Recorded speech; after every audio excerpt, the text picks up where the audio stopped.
Ladies and gentlemen, I come to you today because, first of all, my name is Mike, and I am a Christian. Nothing more, nothing less, no prefix, no suffix, and absolutely no substitutions. And what I'm coming to you to talk to you about today, I have a question. Did Jesus shed his blood for all churches? That's right. All the churches that we have out there in the world today, we have over 3,700 different denominations in the United States alone. Did Jesus die and shed his blood for all of those churches?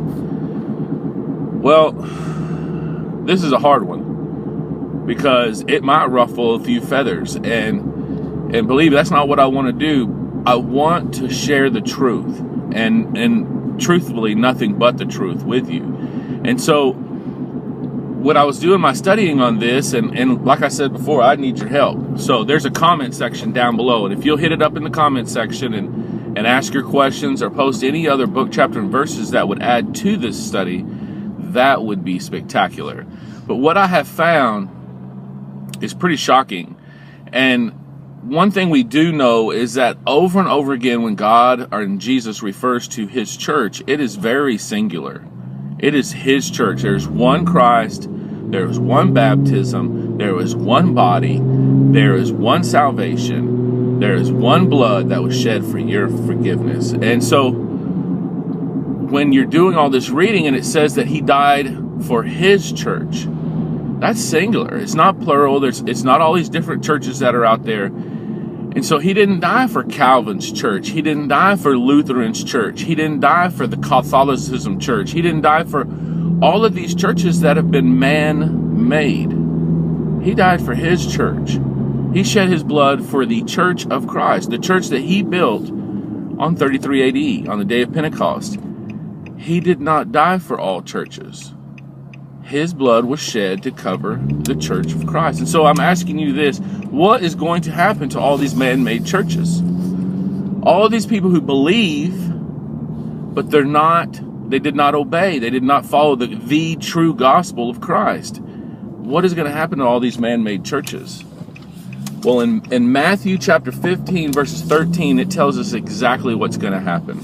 It says, "But he answered and said, Every plant which my heavenly Father hath not planted shall be rooted up." Let me tell you something. That doesn't sound good.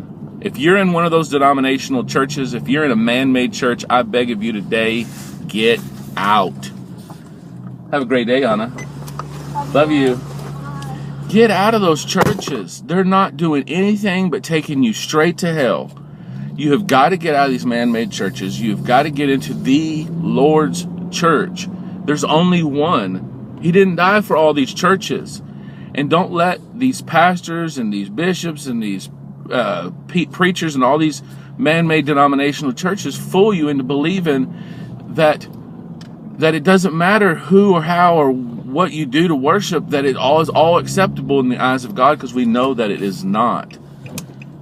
So if you ask the question, did Jesus shed his blood for all these man-made churches? The answer is no. It is a firm no.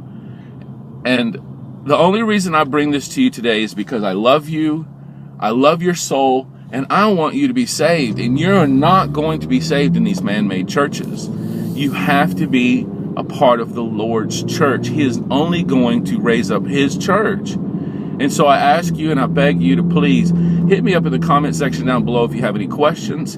If you like these videos, please smash that thumbs up button, hit that subscribe button, and make sure and tinkle that little bell so you'll get all future uploads. And if you do, we'll be more than likely be able to see each other again. And once again, I love you, I love your soul, and you have a very, very blessed day.